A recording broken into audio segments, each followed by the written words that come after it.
Hello, welcome back to Sophie's kitchen. ഇന്ന് കുറച്ച് tips ആയിട്ടാണ് കേട്ടോ വന്നിരിക്കുന്നത്. നമ്മൾ മുട്ട പുഴുങ്ങാനിടുന്ന സമയത്ത് നമ്മൾ കുറച്ച് ഉപ്പ് ആഡ് ചെയ്യാറുണ്ട് പൊട്ടാതിരിക്കാൻ, അല്ലേ?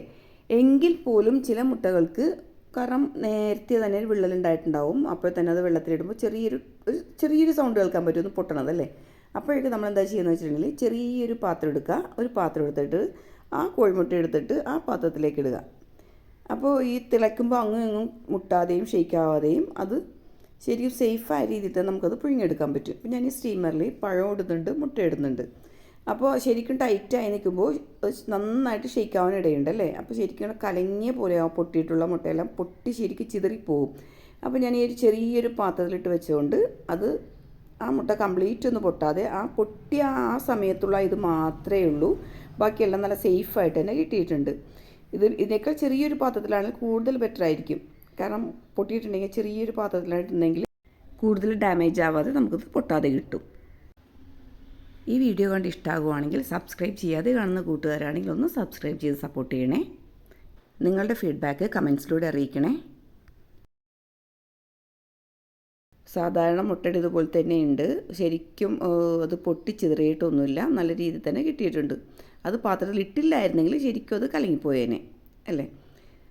ഇനി അടുത്ത് കാണിക്കുന്നതെന്ന് വെച്ചിട്ടുണ്ടെങ്കിൽ, ഞാൻ ഇതിനു മുമ്പ് ഒരു ഷോർട്സിൽ കാണിച്ചിട്ടുള്ളതാണ്. ഒരുപാട് മുട്ടയുണ്ടെങ്കിൽ, എത്ര മുട്ടയുണ്ടെങ്കിലും നമുക്ക് പെട്ടെന്ന് ഒളിച്ചെടുക്കാനായിട്ട്, പിള്ളേർ പോകുന്ന സമയത്ത് ഭയങ്കര തിരക്കായിരിക്കും, അല്ലേ? അപ്പോൾ ഒരു ഗ്ലാസ്സിലോ ഇതുപോലെ ഒരു പാത്രത്തിലോട്ട് ശരിക്കൊന്ന് ഷെയ്ക്ക് ചെയ്താൽ മതി. ശരിക്കും ആ തോടെല്ലാം നല്ല രീതിയിൽ പൊടിഞ്ഞു പോകും. നമുക്കൊരൊറ്റ കൈ ഉപയോഗിച്ച് തന്നെ അതിൻ്റെ തൊണ്ടെല്ലാം മാറ്റാൻ പറ്റും. ശരിക്കും ഉണ്ടല്ലോ, ഒറ്റ കൈ കൊണ്ട് നമുക്കത് കംപ്ലീറ്റ് ഒരല്പം പോലും പൊട്ടാതെ നമുക്കത് നല്ല രീതിയിൽ പൊളിച്ചെടുക്കാൻ പറ്റും. എല്ലാവരും ഒന്ന് ട്രൈ ചെയ്ത് നോക്കുക.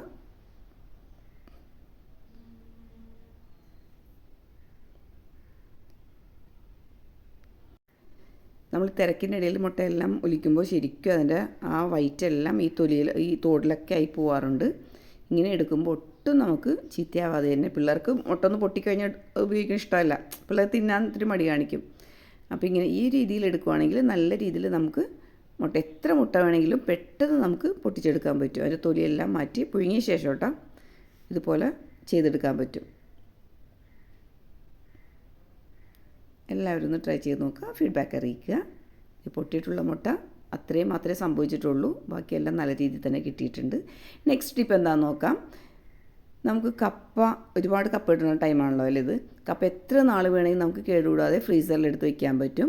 കപ്പ കട്ട് ചെയ്ത ശേഷം നമുക്ക് ഫ്രീസറിൽ ഒരു ടിന്നിലാക്കി മൂടി വെക്കുവാണെങ്കിൽ ഒരു കേടും കൂടാതെ എടുക്കാൻ പറ്റും. സാധാരണ കപ്പ നമ്മൾ പുറത്ത് വയ്ക്കുകയാണെങ്കിൽ ശരിക്കും ഇങ്ങനെ കെട്ട പോലെ ഇങ്ങനെ കളർ ചേഞ്ച് ആയിട്ടത് ചീത്തയായി പോകും, അല്ലേ? ഇത് ഫ്രീസറിൽ വെക്കുകയാണെങ്കിൽ നല്ല രീതിയിൽ നമുക്കത് ഉപയോഗിക്കാൻ പറ്റും. ഇത് തണുപ്പ് മാറിയ ശേഷം ഇത് പുഴുങ്ങിയിട്ടുണ്ടെങ്കിൽ നമ്മൾ സാധാരണ ഫ്രഷ് ആയിട്ടുള്ള കപ്പ പുഴുങ്ങിയതുപോലെ തന്നെ ഇത് നല്ല രീതിയിൽ തന്നെ കിട്ടുകയും ചെയ്യും. പുഴുങ്ങിയ ശേഷം നല്ല രീതിയിൽ തന്നെ ഒരു കേടും കൂടാതെ ഇത് കിട്ടിയിട്ടുണ്ട്.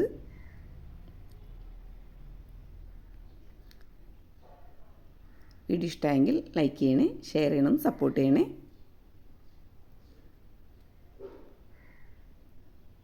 ഇനി അടുത്ത ടിപ്പ് എന്താണെന്ന് നോക്കാം കേട്ടോ. Tip number 3.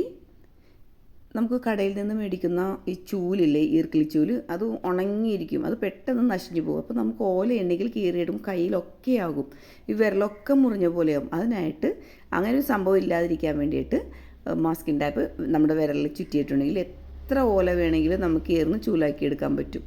ഒരു കേടും നമ്മുടെ കൈക്ക് പറ്റില്ല.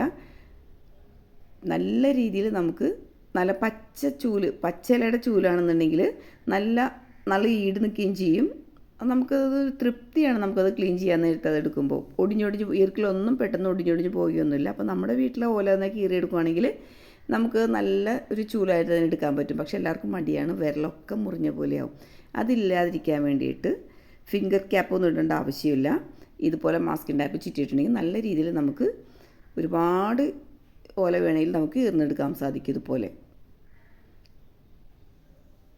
ഇത് നല്ലൊരു ടിപ്പാണ്, നിങ്ങളെല്ലാവരും ട്രൈ ചെയ്ത് നോക്കുക. നമുക്ക് ഈ ഫിംഗർ ക്യാപ്പിന് വേണ്ടിയിട്ട് നമുക്ക് ഷോപ്പിൽ പോയി മേടിക്കേണ്ട ആവശ്യമില്ല, വീട്ടിൽ തന്നെ ചെയ്തെടുക്കാവുന്നൊരു ടിപ്പാണിത്. എല്ലാവരും ഇത് ട്രൈ ചെയ്ത് നോക്കുക കേട്ടോ. ഇത് നമ്മളിതുപോലെ തന്നെ ഓല എറിഞ്ഞെടുക്കും. നമ്മുടെ കത്തിയൊക്കെ ഇങ്ങനെ കറ കെട്ടിയ പോലെ ആവും അല്ലേ. അതും ഒരു ബുദ്ധിമുട്ടാണ്. ഇങ്ങനെ തേച്ച് കഴിയുമ്പോൾ അതൊരു കുറച്ചൊരു പശപ്പ് പോലെ ഇരിക്കും. അതില്ലാതിരിക്കാൻ വേണ്ടിയിട്ട് ഉപയോഗിക്കും മുന്നേ കത്തിയിൽ കുറച്ച് എണ്ണ തേക്കുക. കുറച്ച് എണ്ണ തേച്ചെടുത്ത് തീർന്നെടുക്കുകയാണെങ്കിൽ എത്ര ഓല ഈർന്ന് കഴിഞ്ഞാലും ആ കത്തി നല്ല ക്ലീനായി തന്നെ ഇരിക്കും. ആ പച്ച ഓലയുടെ കറയൊന്നും കത്തിയിലുണ്ടാവില്ല.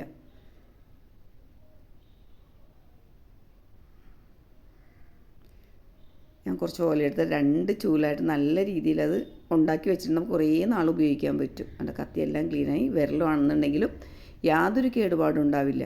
ഇനി നമ്മൾ ആ മാസ്കിൻ ടാപ്പ് ഒന്ന് റിമൂവ് ചെയ്ത് നോക്കിയേ, ഒരു കേടും സംഭവിച്ചില്ല. ഇത്രയും ഓല ഇരുന്നെടുത്തിട്ടും വിരലിനൊരു കേടുപാട് പോലും ഉണ്ടാവില്ല. ഇഷ്ടമായെങ്കിൽ വീഡിയോ ഒന്ന് ഷെയർ ചെയ്യണേ. ഈ ടിപ്സ് എല്ലാം ഇഷ്ടമായെങ്കിൽ. ഞാൻ അടുത്ത ടിപ്പ് എന്താണെന്ന് നോക്കാം. ടിപ്പ് നമ്പർ 4, നമ്മൾ സിറപ്പ് കുട്ടികളുടെ സിറപ്പാണെങ്കിൽ നമ്മളുടെ മെഡിസിൻ ആണെന്നുണ്ടെങ്കിലും കുറേ നമ്മൾ കയ്യിലെടുത്ത് യൂസ് ചെയ്ത് കഴിയുമ്പോൾ ഈ ഡേറ്റ് എല്ലാം മാഞ്ഞു പോകും. പിന്നീട് ഡേറ്റ് നോക്കുമ്പോൾ ഭയങ്കര ബുദ്ധിമുട്ടാണ് കാണാനായിട്ട്. അതില്ലാതിരിക്കാനായിട്ട് മേടിച്ച ഉടനെ തന്നെ ഒരു സെല്ലോ ടാപ്പ് അതിനകത്ത് ഒട്ടിച്ച് വയ്ക്കുക.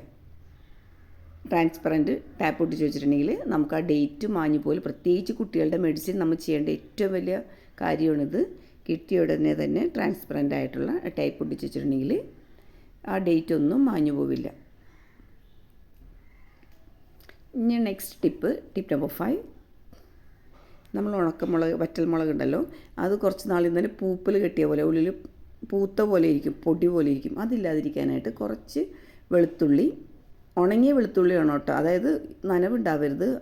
5-6 ചുള വെളുത്തുള്ളി അതിനകത്ത് ഇട്ട് വെക്കുവാണെങ്കിൽ യാതൊരു കേടുണ്ടാവില്ല. കണ്ടില്ലേ, നല്ല ഫ്രഷായി തന്നെ ഇരിക്കും. ഉണക്കമുളക് അതായത് വറ്റൽമുളക് കേടുകൂടാതെ ഇരിക്കാൻ പറ്റും. ഇതെല്ലാവരും ട്രൈ ചെയ്ത് നോക്കുക. അതിനകത്ത് കീടങ്ങളൊന്നും വരെയൊന്നുമില്ല, പൂത്ത് പോകുകയില്ല. ഒരു മാറാല കെട്ടിയ പോലെയാവും ഇതിൻ്റെ ഉള്ളിൽ പൂത്ത് കഴിഞ്ഞിട്ടുണ്ടെങ്കിൽ. ഇതെല്ലാവരും ട്രൈ ചെയ്ത് നോക്കുക. ഓക്കെ. ഇനി നെക്സ്റ്റ് ടിപ്പാണ് നമ്മൾ കാശ്മീരി ചില്ലി പൊടിച്ച് കഴിഞ്ഞിട്ട് നല്ല കളർ കിട്ടണം. കാശ്മീരി ചില്ലി ഓൾറെഡി കളറുള്ളതാണ്. അതിനേക്കാൾ കൂടുതൽ കളർ കിട്ടാൻ വേണ്ടിയിട്ട് അതിൻ്റെ തണ്ട് ഞെട്ട് ഒടിച്ച് കളഞ്ഞിട്ട് വേണം, ഞാൻ ആ വീഡിയോൻ്റെ സ്കിപ്പായിപ്പോയി, ഞെട്ട് അതിൻ്റെ ഒടിച്ച് കളഞ്ഞിട്ട് വേണം കാശ്മീരി ചില്ലി കൊടുക്കാനായിട്ട്. അപ്പോൾ നല്ല കളറായിരിക്കും. പൊടിച്ച് കഴിഞ്ഞിട്ടുണ്ടെങ്കിൽ നല്ല റെഡ് കളറായിരിക്കും. എല്ലാവരും ട്രൈ ചെയ്ത് നോക്കുക. Thank you for watching. Have A nice day.